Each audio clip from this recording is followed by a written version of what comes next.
So last night we had a wild storm, right? And I really wanted to do a video showing some of the damage. We've lost a tree, it fell.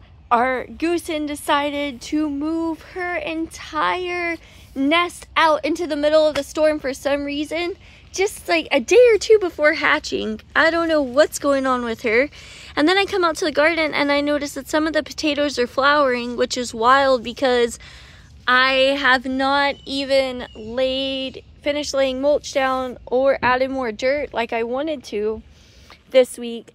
And then I noticed, and let me take you over there, because that one of my plants kind of it was fallen and had some ants on it, which is really strange. It actually looks like there might be some damage to the plant. Let me go show you. And ants always seem to be my arch nemesis when it comes to growing potatoes. You can see these fire ants in here messing with the potatoes. Look at that, hanging out on the plant. But then something really cool happened. I had always heard potatoes usually set the tubers when they flower, and now they're just even starting to flower. These are just some red potatoes that I got from the feed store to use as tubers. So I'm not even really sure exactly what kind of potato I'll get other than a red one, right? I know it's probably some type of Irish potato because they like the cooler weather, but honestly, I don't know. And so I noticed that some potatoes were kind of sticking up out of the ground, and I thought, okay, well, maybe it's just the tuber is not covered anymore.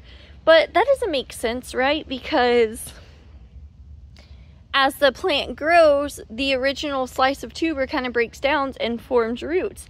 But I actually noticed it was something totally different. They're actually potatoes being produced in our garden. So I've come around again, there are ants hanging out over here, but the storm uncovered this plant. It was probably one of the wildest storms that we've had in a long time, and it was way worse than even hurricanes are. I was so amazed at the force of the winds. It was insane. I haven't seen a storm that bad in quite some time. Even the last hurricane or two that came through here, the biggest amount of damage we had for me personally on our property was water from flooding. So the winds were insane, let's just say that. But I noticed that these potatoes were sticking up, and there are not the potato, they're actually little tubers that are already forming on my plant, not the potato I planted. And I'll uncover a little more. I know I shouldn't be doing this, but some were already uncovered. Look at that, producing potatoes right up against the surface.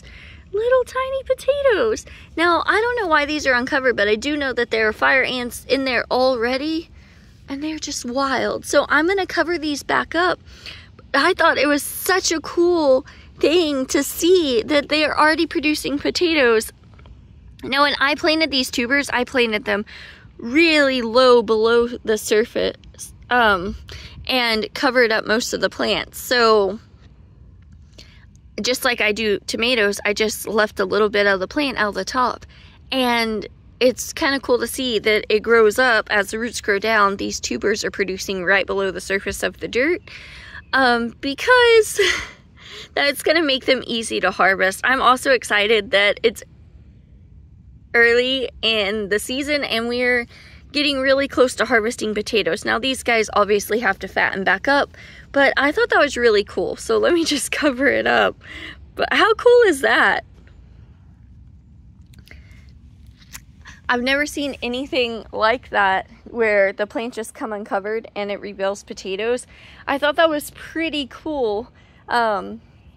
And I also thought it was really cool that we can see some of the tubers growing already. Now I need to finish mulching in this bed and add another layer of dirt up to the potatoes. That was the plan, you know, to cover them up a little higher. But now I'm not so sure since they're already producing tubers.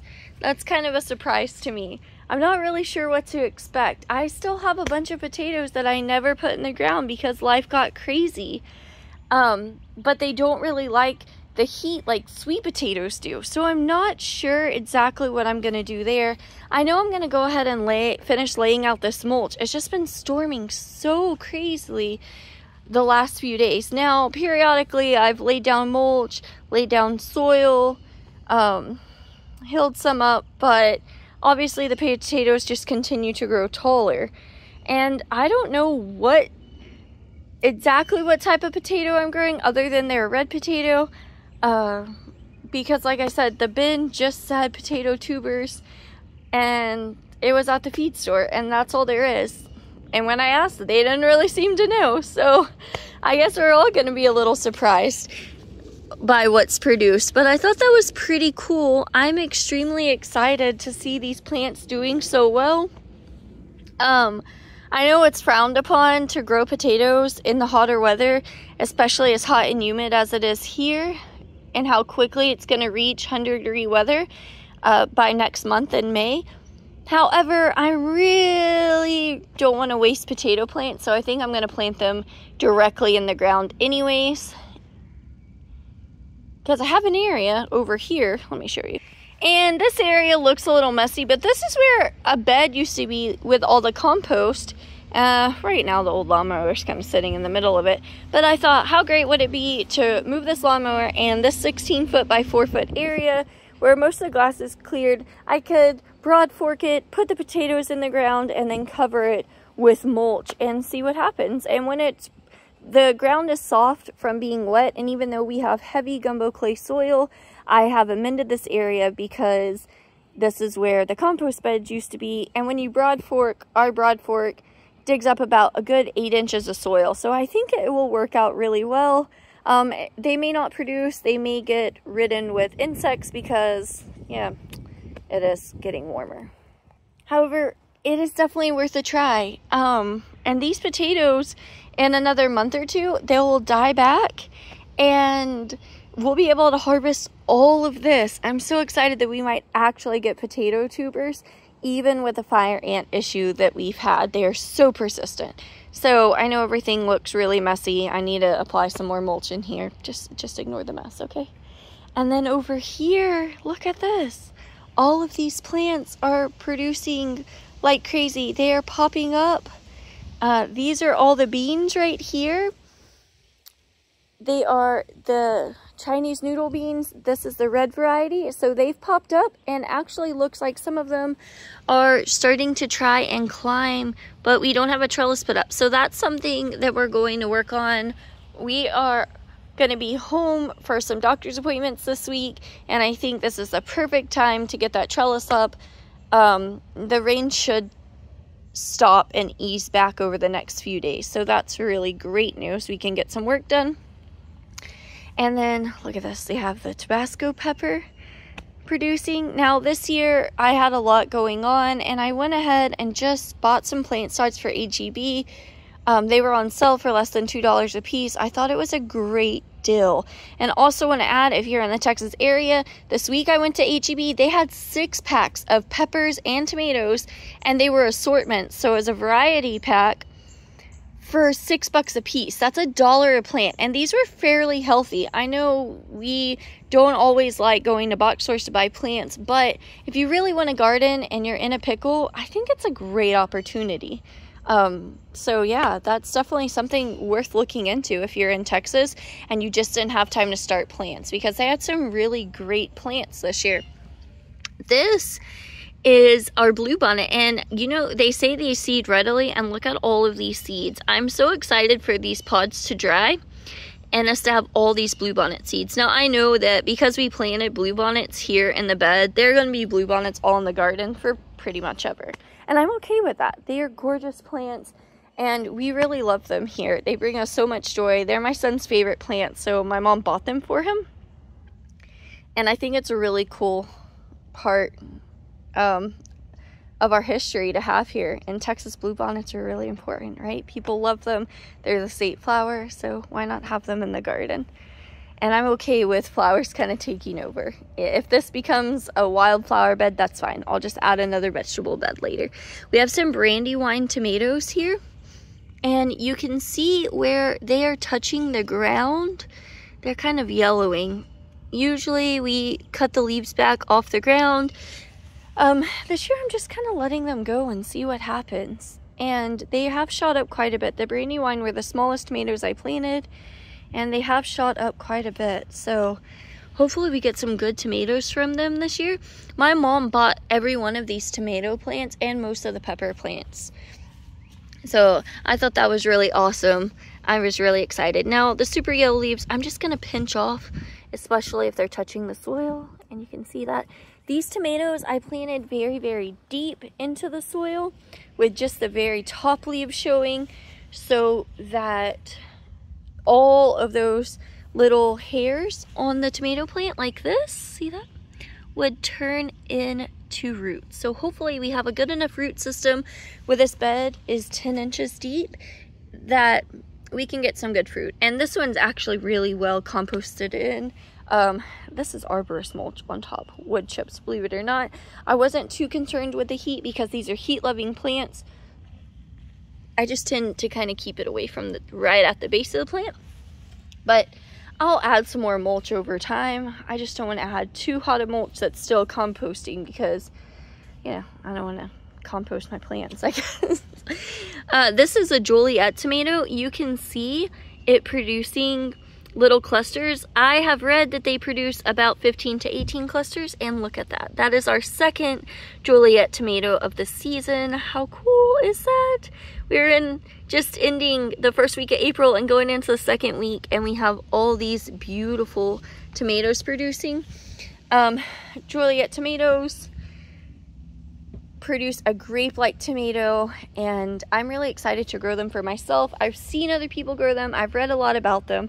I've never personally grown them. So this is pretty cool for me. And they've been one of the most successful tomatoes so far this year as far as just vigor and how well they're doing. And it looks like production too. So look down here, guys. This is the fruiting body of a mushroom. It looks like it got knocked over in the storm, but I told you how important it is to have fungi in your soil, and it helps feed your plants. You basically plug in your plant and they're getting all these nutrients from the fungi, and it's really amazing. So we teach our children not to touch fungi, not eat them because there's so many lookalikes, but definitely let them prosper in the soil and do their thing because it benefits our plants in the long run. Here you can see another Joliet tomato. How beautiful are these plants? It is just growing like crazy. Now some of them are touching the soil, and we've had a lot of rain the last week, but it has shot up. This plant just barely stuck out of the soil like this, and now look at it. It is almost 2 feet tall. It is gorgeous and growing so incredibly well. And here is the other Joliet tomato, and this was our first tomato that popped up this year. So it looks like by May we will definitely be at least getting grape tomatoes out of the garden. These are a good enough size right now that I'm not concerned with their growth being stunted by already producing fruit and flowers. I mean, this plant is even taller than the one next to it, and it is well over 24 inches, pushing 3 feet. That's pretty good size. Now we're gonna run a trellis in between all of these peppers and tomatoes because the tomatoes are definitely going to need it. The peppers might need a trellis, but the trick here is that I planted them so close together that hopefully they'll bush out and kind of support each other up. If not, we will trellis around them when that time comes, or string them up somehow. Here's a pretty good example of the water we got. Looks like even some trash and debris fell over here. So yeah, it's a bit of a mess. This limb is probably from when we cut down the trees, but I don't know when it just fell over here. It probably blew out of the tree line during the storm. Was pretty wild. And you have some marigolds here. This color is so gorgeous.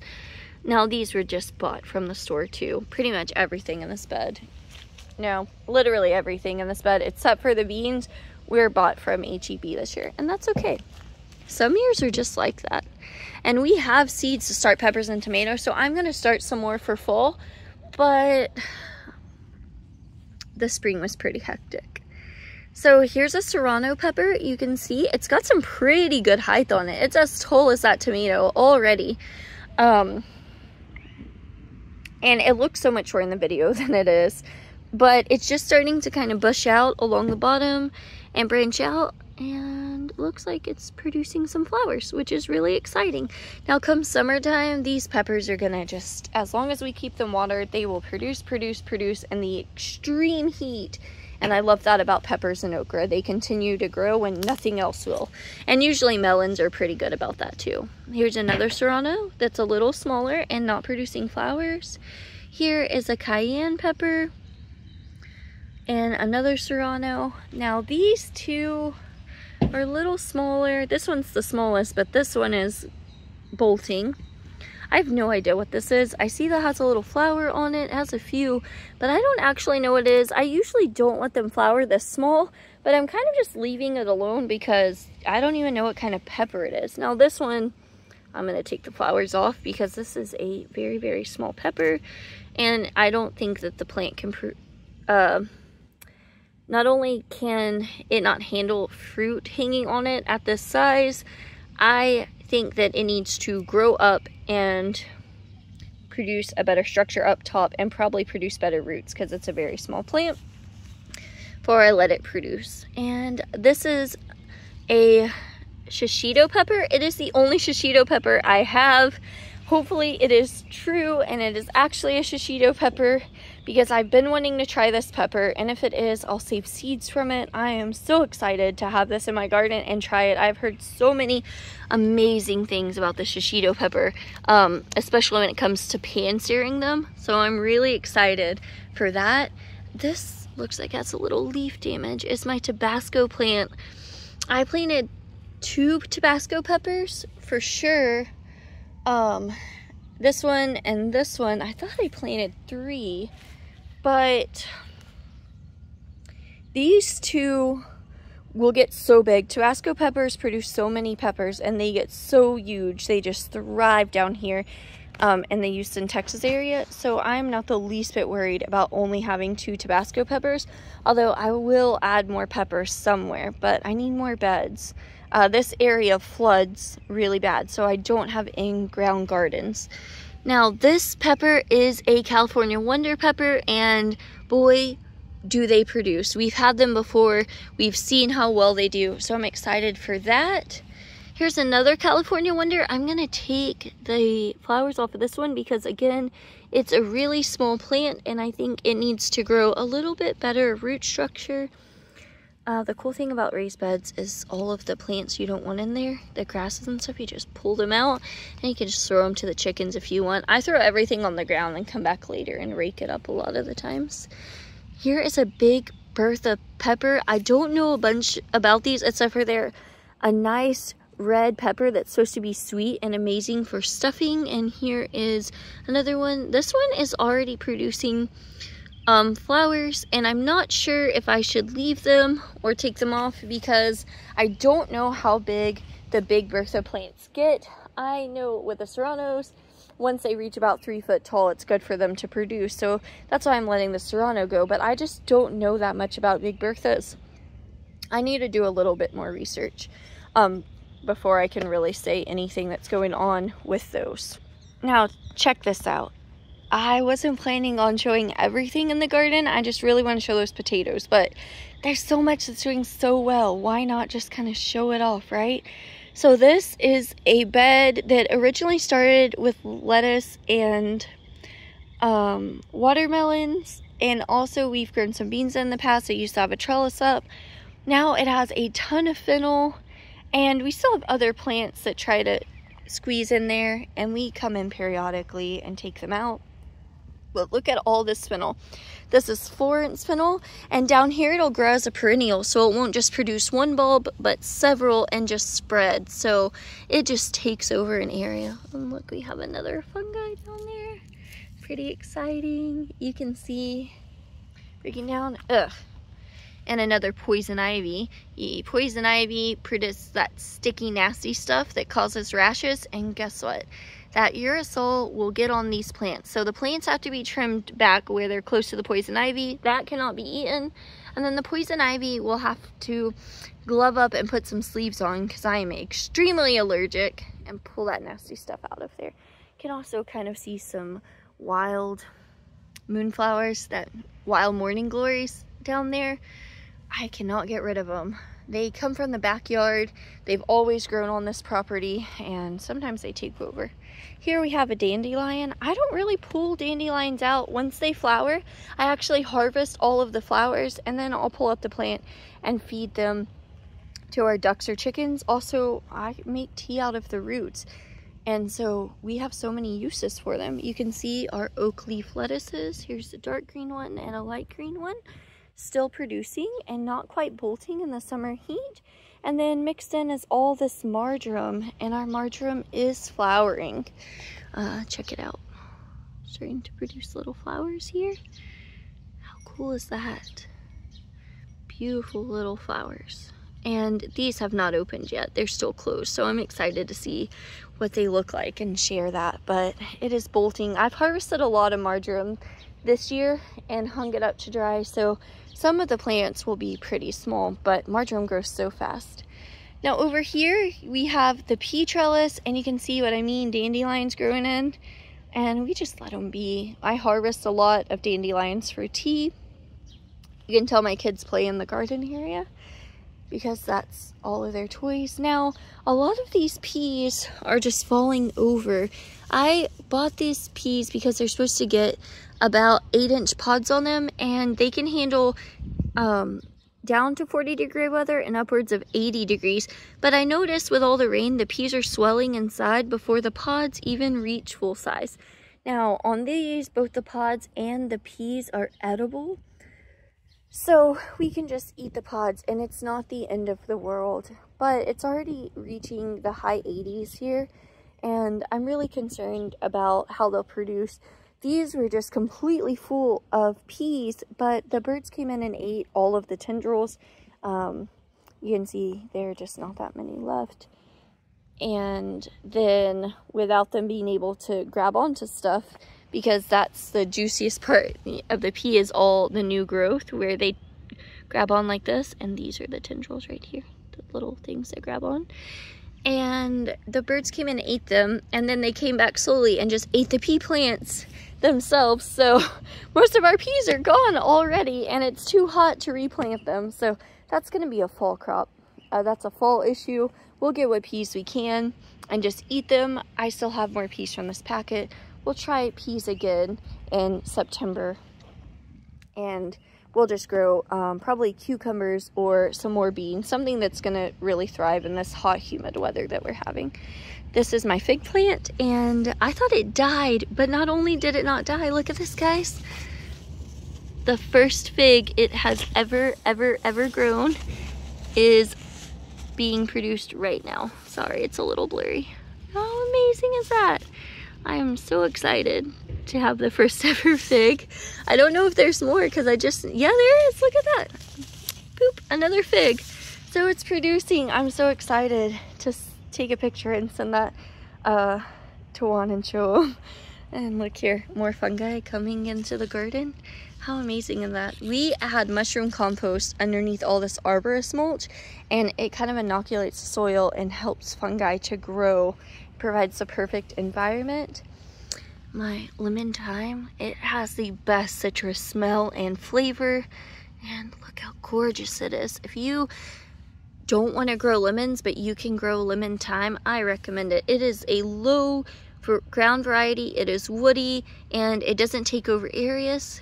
This one's growing really slow, so I highly recommend that for pathways, even rock gardens. Here's the mother plant that I got that thyme from.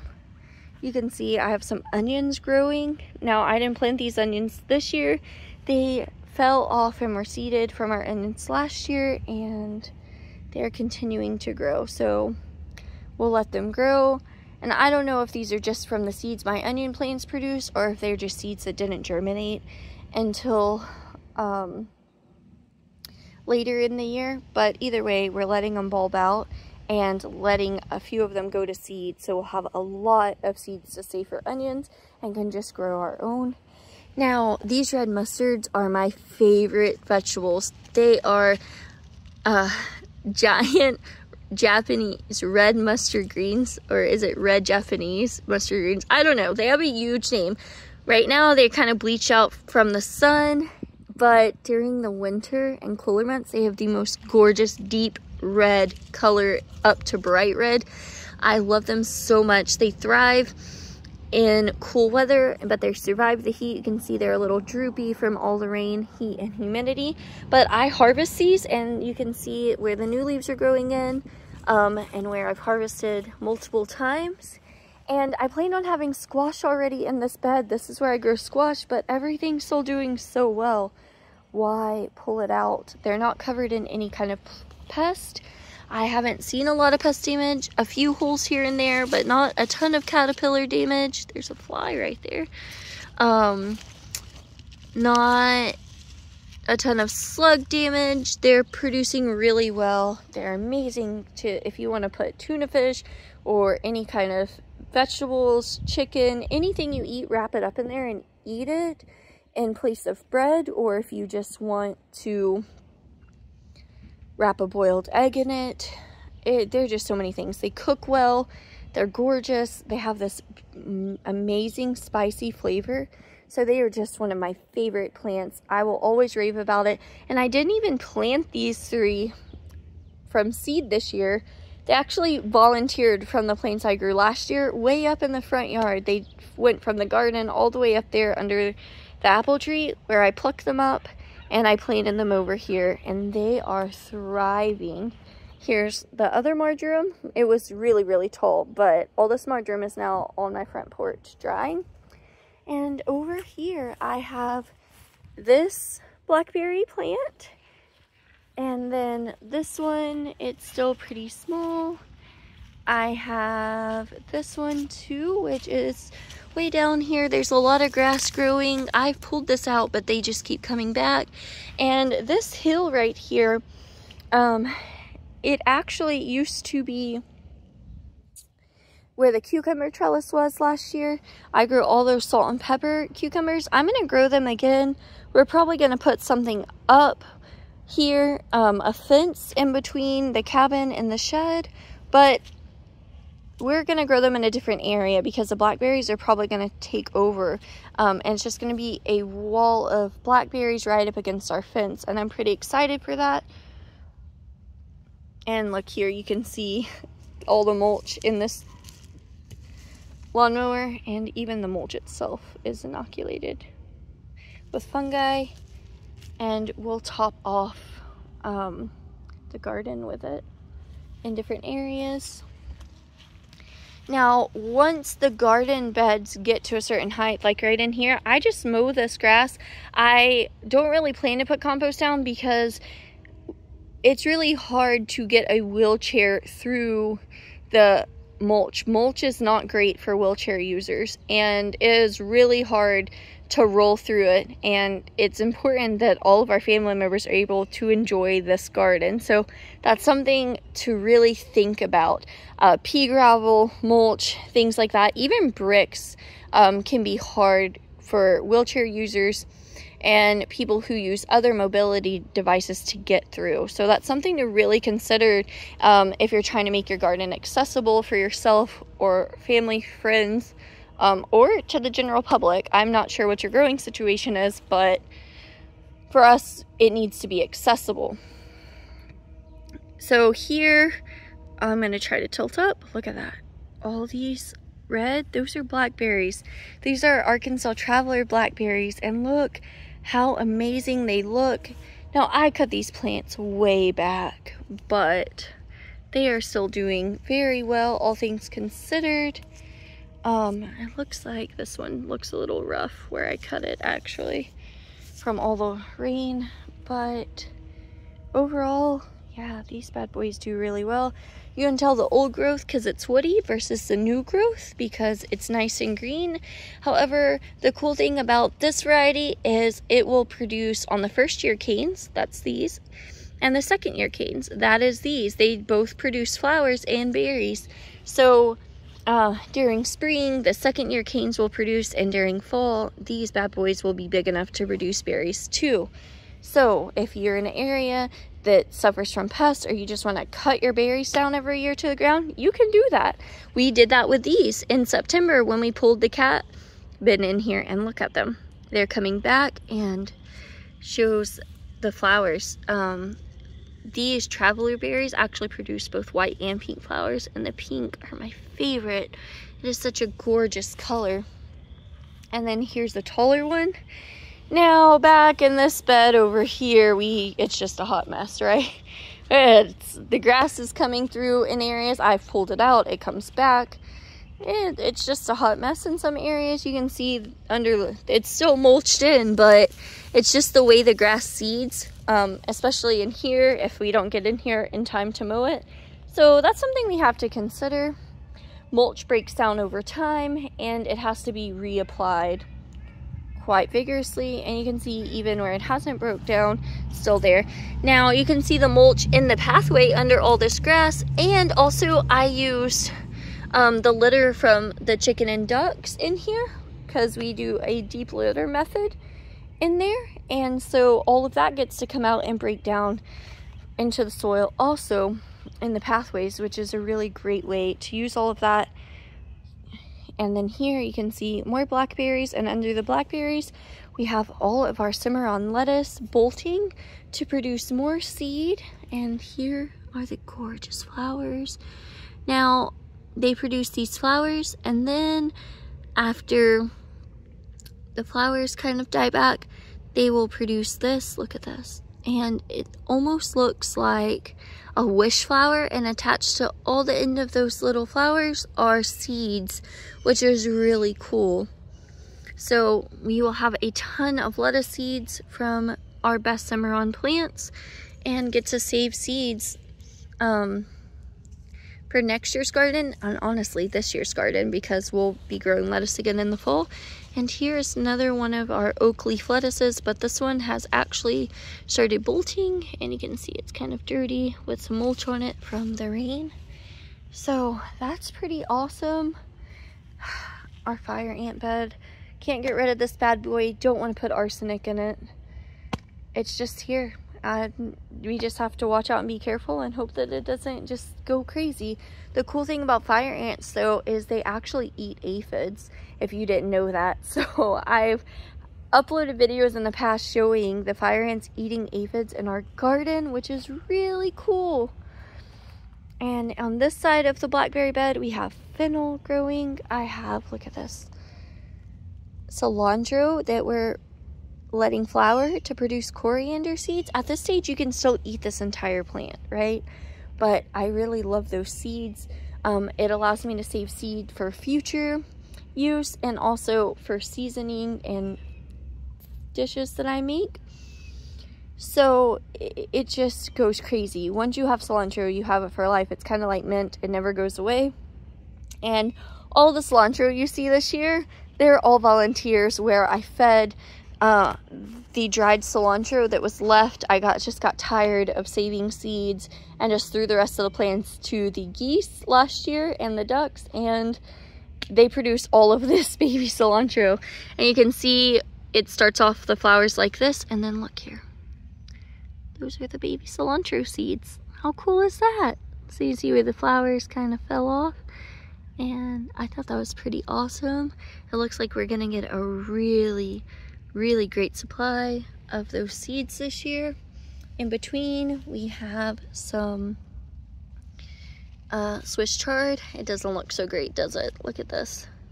Looks like some of it's struggling with the blistering this year. That's still edible, even as ugly as it is, believe it or not. So we'll just come in and eat it. Now this hot mess all in here, there's a little grass that's come in, so I need to take care of that, but it gets a little tricky because this is all fennel. They can grow really close together. These are all transplants from where my fennel spread, and believe it or not, all this grass was not in here when I planted this. So definitely need to take care of that, but look at it bulbing out.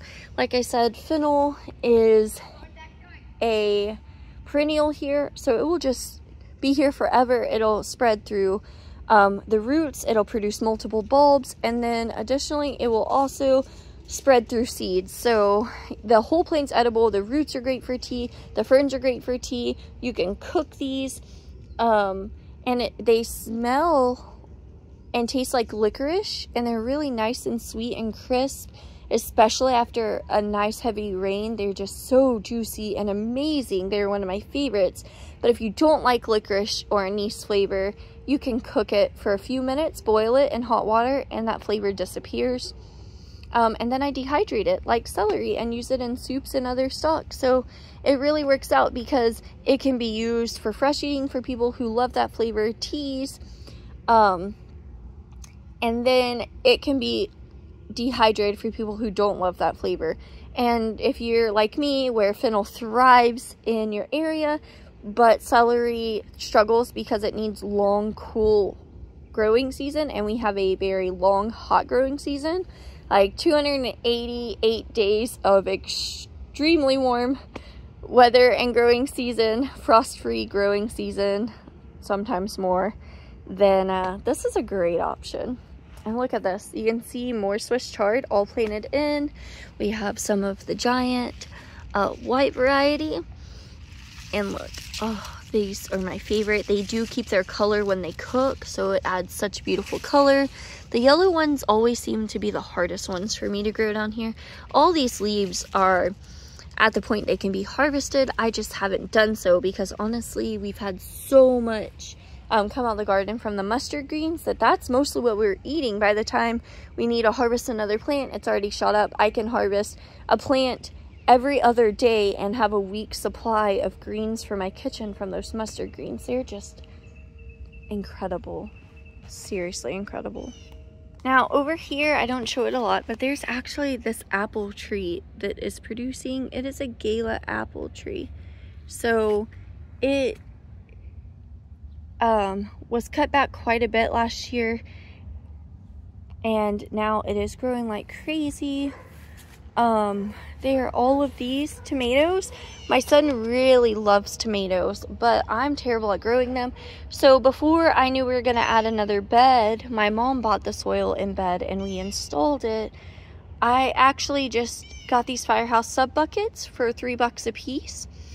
From the restaurant. They sell their pickle buckets as a charity to raise money for firefighters at different locations. So we just drilled holes in the bottom of these to allow for drainage, and then filled it with a mix of topsoil and mushroom compost. You can see how beautiful that is. And then over top I laid some mulch down, some of that arborist mulch that we got, to kind of retain water. Now they're really yellow in areas because we've had so much rain, and thank goodness we added a lot of drain holes so that they could drain. This is a Thunderbird tomato, and a lot of these I've never grown.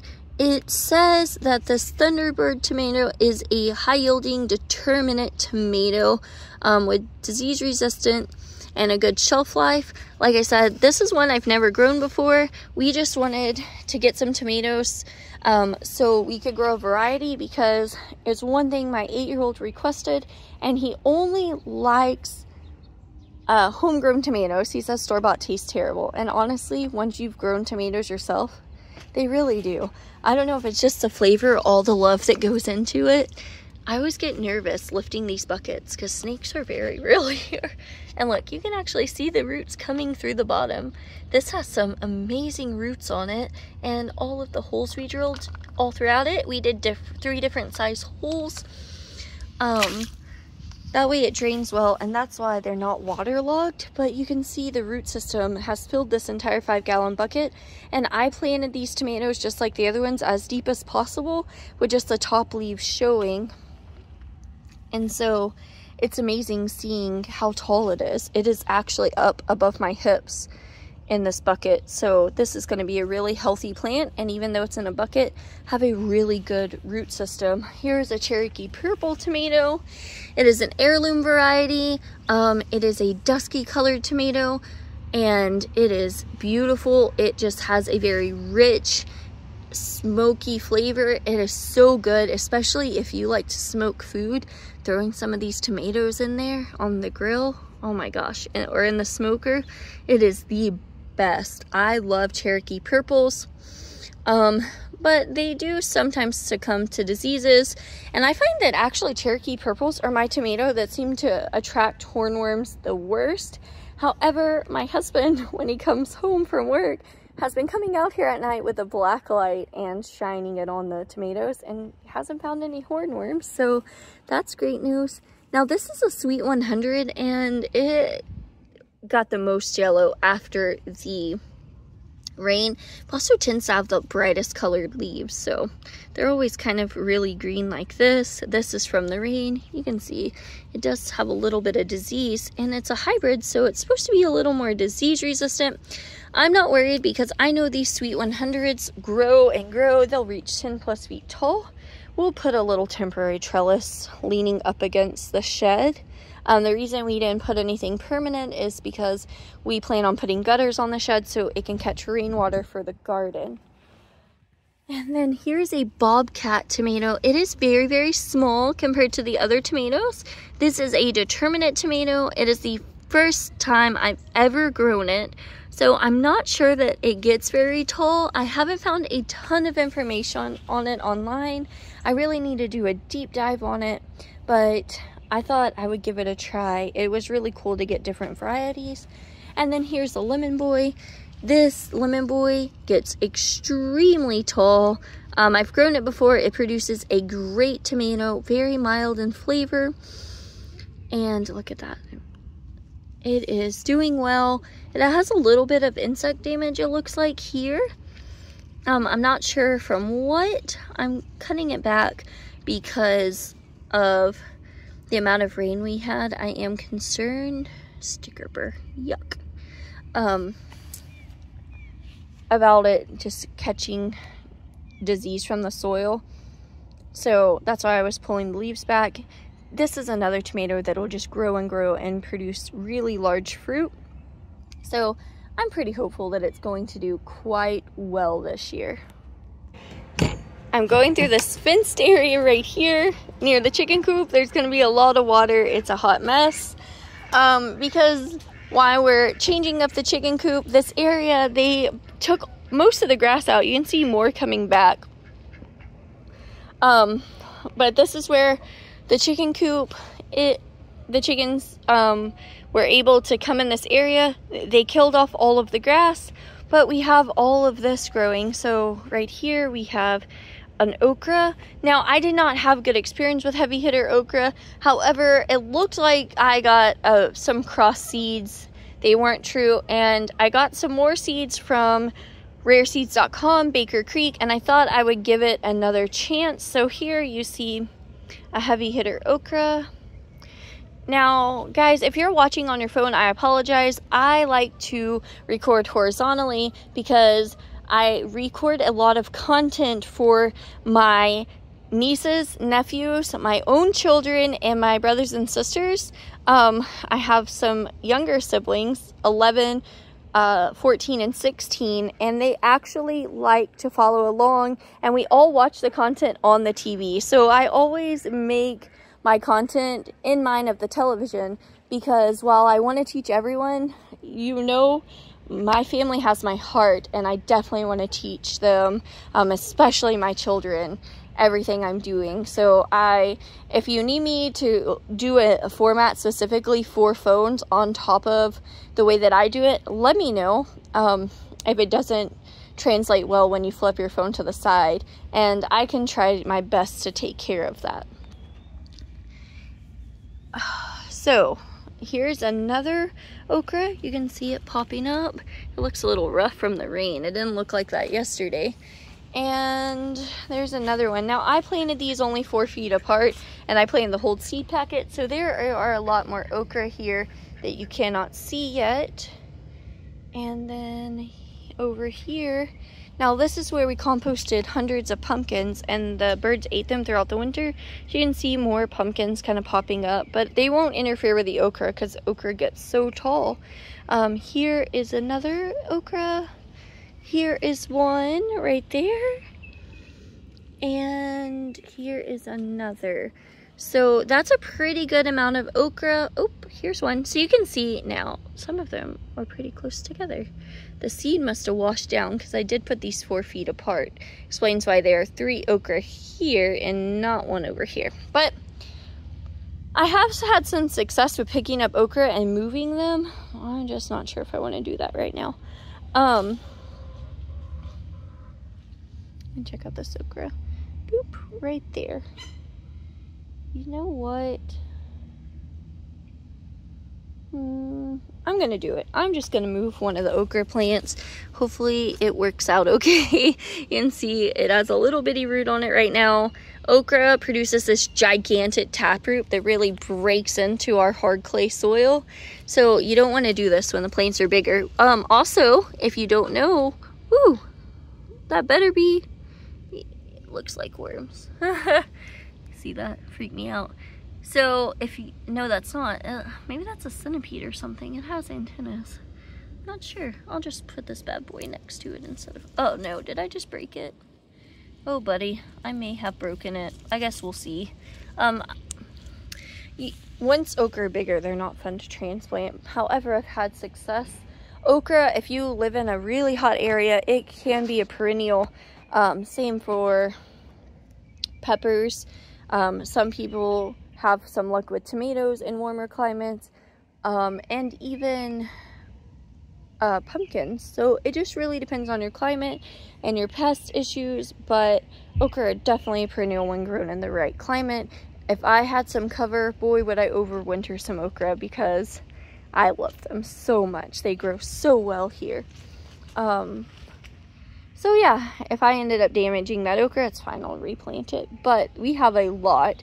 This is kind of the area in full. I'm waiting for the okra to get a little bigger. I'm gonna come in with mulch and mulch these beds down, not the walkways, but just the beds right through. These beds are temporary, and once they finish producing for the year, I'll let the chickens in here to ravish this area. So I can plant them closer together because I don't have to worry about them being accessible for long periods of time. In the front garden, I really thought about accessibility in the long run, and as my daughter grows out of her wheelchair and is able to fit an adult chair, so I wanted to make sure to plan for that because those beds are permanent, whereas these are not. So as long as she can get through the middle of them, which she can right here, no big deal, because the beds are fluid and every year I can space them further apart. It's not a big deal. So it really works out. You can see some more squash that is volunteered. And look at this mama goose. Her crazy self decided to move her eggs out of her nest during the storm. And so she was soaked. Luckily, she is waterfowl, so she doesn't mind the water. The eggs are doing well. They're completely black on the inside, and it's been about a month since she's been sitting. So any day now, if these eggs are viable, we will have baby Toulouse geese. I'm so excited.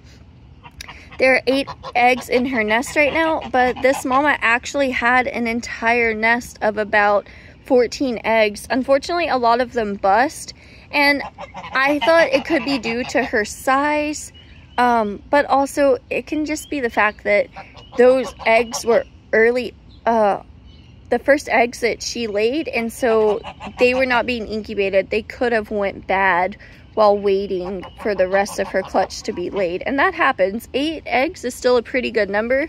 Even if we get 5 babies, I'll be excited to have baby goslings. Again, we do not plan on doing anything. We're not selling the goslings. We're not processing them. We are going to raise them up and hopefully get some more females, and then we'll bring in males and add them to them. Now, if we do have an excess of female or males, especially males, I know some other homesteaders that are in need of a male goose, also known as a gander. I'll just let them take my birds and get some more males. That way we don't end up with a huge flock of inbred birds that, you know, you get the good traits double, but so do the bad traits, and we just don't want to risk that. So I'm hoping for some success. It looks like one of the eggs, let me zoom in, might have a crack on it right there. Maybe not, maybe, I don't know. I guess we'll find out, won't we? Pretty exciting, isn't it? Oh man, I cannot wait. That's pretty cool. Yeah, so the storm damage, right? This area used to be where I could walk through it behind their coop. Luckily, it did not take out the fence, but a lot fell. All of this fell. We lost actually more than one tree. So this is the whole tree fell right here, right next to the fence. It did not take the fence out, thank goodness, especially with the geese nesting. You can see this area has quite a bit of water, but once again, their waterfowl, so it works out, thank goodness. We have our gigantic geese in this area, and so we'll have to clean up this tree, but it is covered in poison sumac and poison ivy, and I am very, very allergic to both. I actually have scarring on my arms in areas. You can see the lines. Yeah, that is from a couple summers ago where I was clearing out trees and I got a rash so incredibly bad that it permanently scarred my arms. It was horrible. It was hot. It's sweaty. And with my autoimmune disease, if you don't know, I have lupus. It was horrible. I already get extreme skin rashes when I'm out in the sun for too long. It was horrible. It feels horrible. It was not a good experience. So I'm really try to avoid anything that is too heavily laden. Now this hot mess, we are curing this oak in order to cut it for firewood, so it's kind of laying everywhere, but this whole area that you see will be for the animals periodically. We did want to add a high tunnel out here somehow, but this is a pretty substantial part of our yard that is not being utilized. We've already dug post holes for it. You can't tell because the grass is grown up and there's a lot of water in here, and until we get a dry period we cannot set those posts. The concrete won't set, and even if it does, the ground is so wet they'll just fall over, so it's not worth it. Clay soil, once it dries, it is dry, but when it's wet it is pliable and it is a muddy mess. So that's definitely something to consider if you live in an area with clay soil. It can be as waterlogged as it is dry. So that's a hot mess. And then this is just kind of the area right here you can see between the cabin and the fence. Yeah, we have the kayak on the fence. That was my husband's idea to get out of the way. Ooh, I almost stepped in one of the fence holes. Look at this. This is the fence hole. Look how full of water it is. These are 18 inches deep. And it is filled to the top with water. I actually do not let any of my kids back here until these fence posts are put in the ground, because I'm not going to risk them getting hurt or injured. I've fallen into this hole myself and it went all the way up to my knee and caused some serious bruising. It was not fun and not pretty. So I do not want that for my children. I do, however, want to walk over here and show you the pen. Now I bring in arborist mulch and wood chips, but look at this. Just from the rain the last couple of days, this part of the run is disgusting. I'm gonna have to bring in a whole layer to cover all of this arborist mulch. I might pull this arborist mulch out and then relayer it. I don't know what I'm gonna do. It is pretty gross in this section of the run. I cannot wait until we're able to put them over here and they have this whole area to forage. That's gonna be pretty cool. So I do have a few more things I want to show really fast. So right here I have I have this it's a Fry Muscadine Cross Grape, and I thought it was dead. I replanted it. The roots looked amazing. I moved it during winter, but it's actually, the wood is green, so it's just not coming back as quick as the other one has. It's already producing leaves, so hopefully it will, and it will produce a beautiful cover, because right here in this hot mess of an area, we added this deck. My husband got it for free, and we cut it in half because it was too heavy to move and puzzled it back together. And now it is right here on the side of the cabin, and we can sit out here and look at the garden, hang out, play cards. But we plan on putting up top a you can kind of see up here, yeah, right there, a really cool pergola so that the grapevine can grow over the top of it. And that I thought was a really, really awesome idea. Here's kind of the overview of the garden from this area.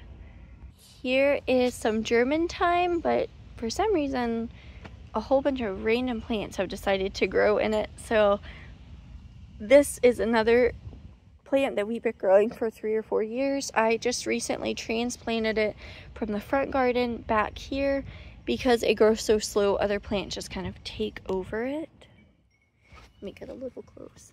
This is another plant that's really pretty when it flowers. Now, I don't show this tree off a lot because it is in the most awkward spot, but this, I believe, is a Prince peach tree. It is definitely a peach tree. I thought it died last year, but it didn't. It's just really slow growing, and now you can see all 4 of the branches are producing leaves, and it's kind of open in the center. I do that because it's so humid here, and I'm excited to see how this grows. It is a slow growing tree, so it's not doing anything crazy, but it is growing, and that's really exciting. This is the one tree my husband begged to add to the garden, and now his friend and co-worker actually gave us another peach tree and another fig plant. So I'm really excited to add those to our garden area as well. That's pretty awesome. Guys, look how much mulch we still have. Is that not nuts to have that much mulch here after all this time? And then I never know how to pronounce this. It's spelled E-I-N. I don't know if it's Shimmer. I am so sorry. I know I'm butchering the name.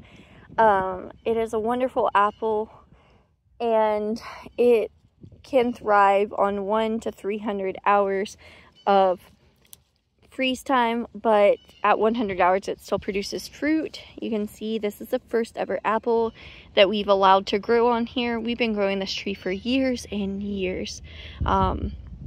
So I'm really excited to have this grow. We need to take this off.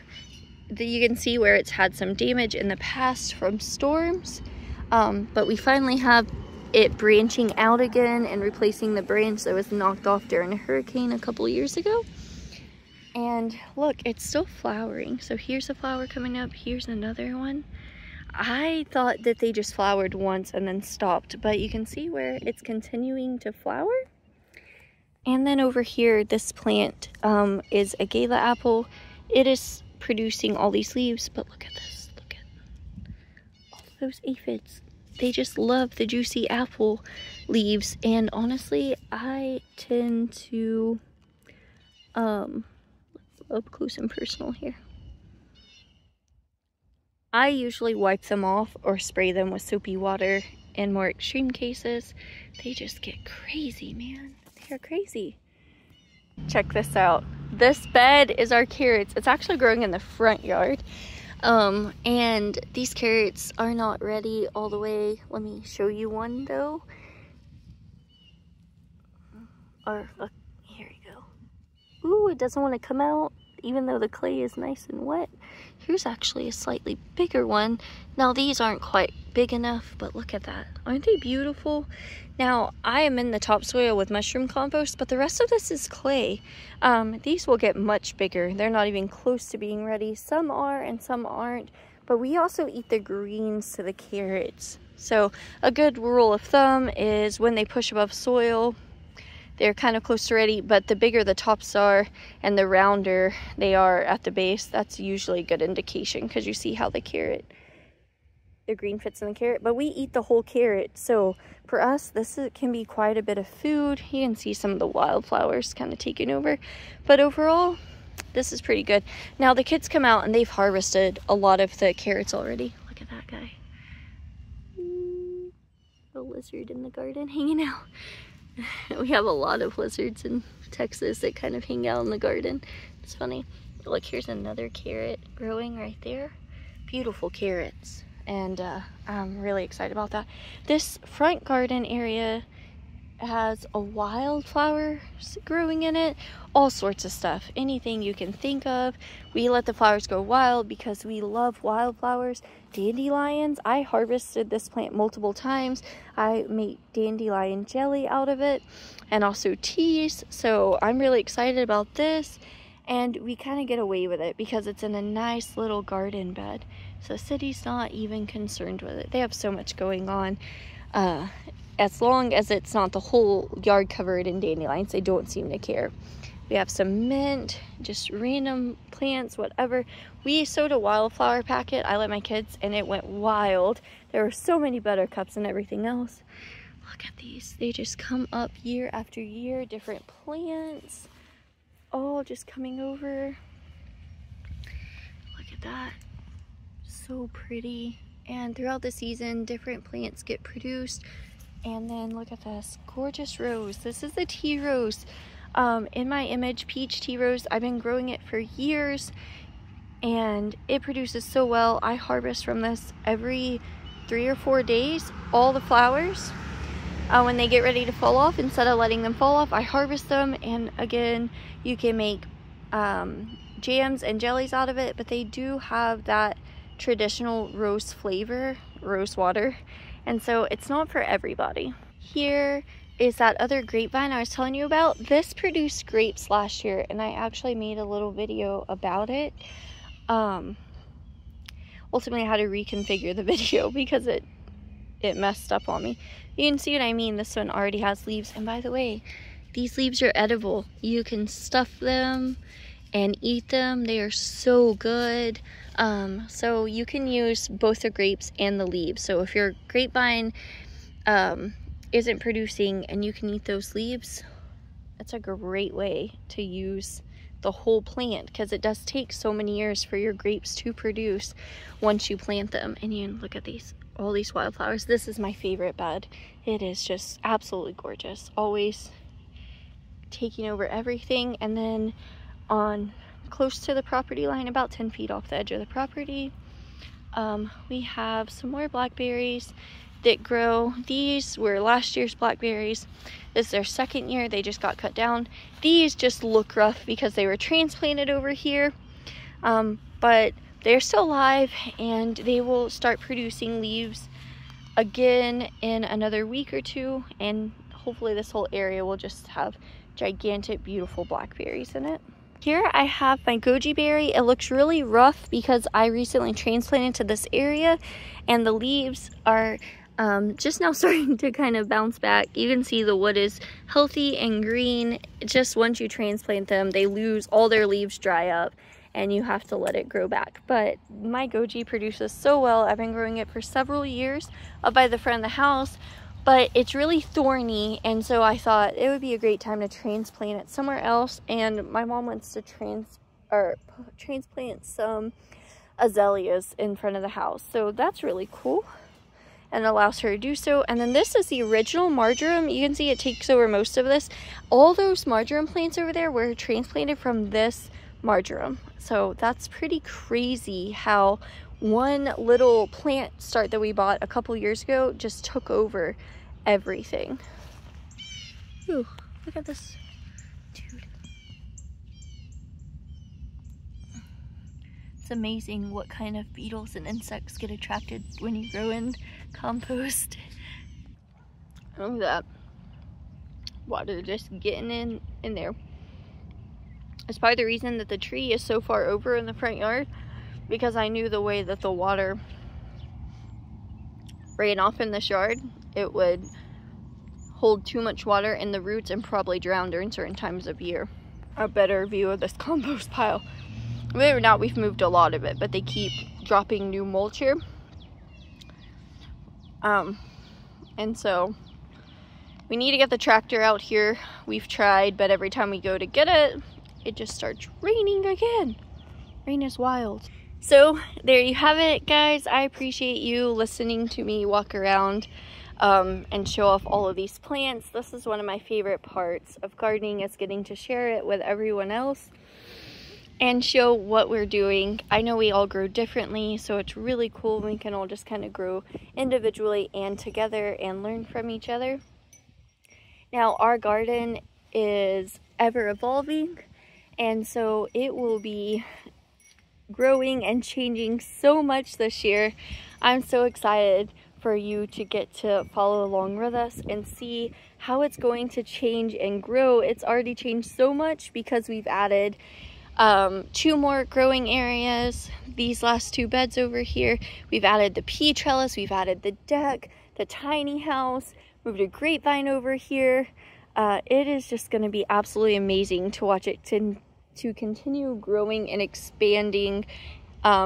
We've been working on this garden for 8 years, and life has just continued to happen time and time again. I really took that saying, turn your waiting room into your classroom. You hear Jessica Soward say it all the time. I really took it to heart and thought, why not grow? Why I'm still in an urban area. We plan on buying in February.